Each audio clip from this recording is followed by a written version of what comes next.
नमस्कार, मी सुचिता. मराठी जेवणमध्ये तुम्हा सर्वांचं पुन्हा एकदा मनापासून स्वागत. इथे आपण उपवासाचा झणझणीत आणि चटपटीत असा साबुदाणा चिवडा बनवलेला आहे. खायला छान कुरकुरीत लागतो, चटपटीत लागतो.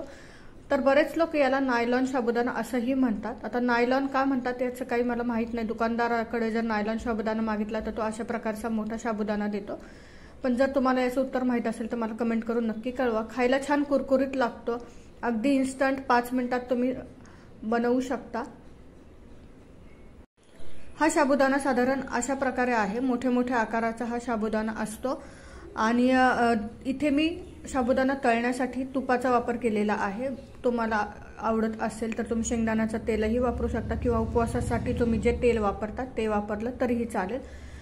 तेल किंवा तूप चांगलं कडकडीत गरम करून घ्यायचं आणि गॅस मध्यम ठेवायचा आहे.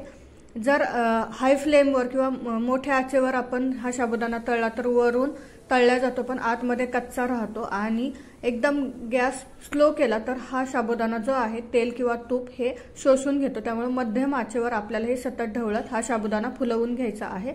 आतमध्ये पर्यंत व्यवस्थित तळला तरच हा साबुदाणा खायला चांगला लागतो, नाहीतर वरून कुरकुरीत आणि आतमध्ये तो कच्चाच असतो. अशा वेळी व्यवस्थित लाह्या फुटेपर्यंत आणि याचा तडतड आवाज बंद होईपर्यंत आपल्याला हा साबुदाणा तळून घ्यायचा आहे. जेव्हा हा साबुदाणा तळला जातो तेव्हा याचा तडतड जो आवाज आहे तो बंद होतो. तेव्हा समजायचं की आपला साबुदाणा हा व्यवस्थित तळला गेला आहे. तर इथे या लाह्या व्यवस्थित फुटल्या आहेत, तुम्ही ते पाहू शकता. अशा प्रकारे मी सगळा साबुदाणा इथे तळून घेत आहे.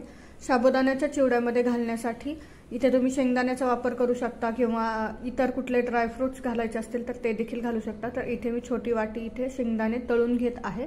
व्यवस्थित छान खरपूस तळून घ्यायचे आहेत, कच्चे ठेवायचे नाही.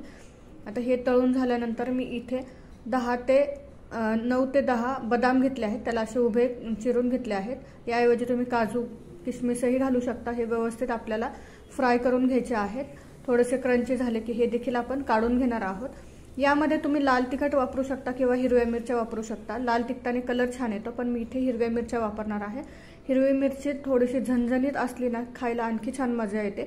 ही मिरची पूर्ण पिवळी होईपर्यंत आपल्याला तळून घ्यायची आहे, म्हणजे अजिबात कच्ची ठेवायची नाही. नाहीतर मग जो चिवडा आहे हा दुसऱ्या दिवशी जर आपण ठेवणार असाल तर तो मऊ पडतो. त्यामुळे ही व्यवस्थित क्रंची होईपर्यंत मिरची तळून घ्यायची आहे.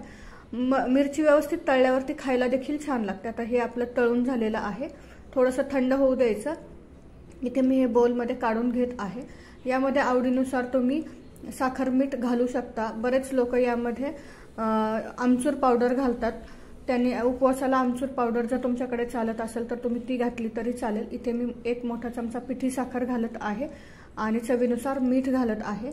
लाल तिखट घातलं तरीही चालेल, त्यानेही कलर छान येतो. असं टॉस करून आपल्याला हा चिवड्याला साखर आणि मीठ लावून घ्यायचं आहे. खाण्यासाठी तयार झालेला आहे चटपटीत असा हा आपला नायलॉन साबुदाण्याचा चिवडा किंवा फराळाचा चिवडा. तुम्ही ते पाहू शकता, कलर छान दिसतोय. तुम्ही यामध्ये बटाट्याचे जे किस असतो आपला वाळवणाच्या दिवसात आपण जो करून ठेवतो तो तळून घातला तरीही चालेल, तोही खायला खूप छान लागतो.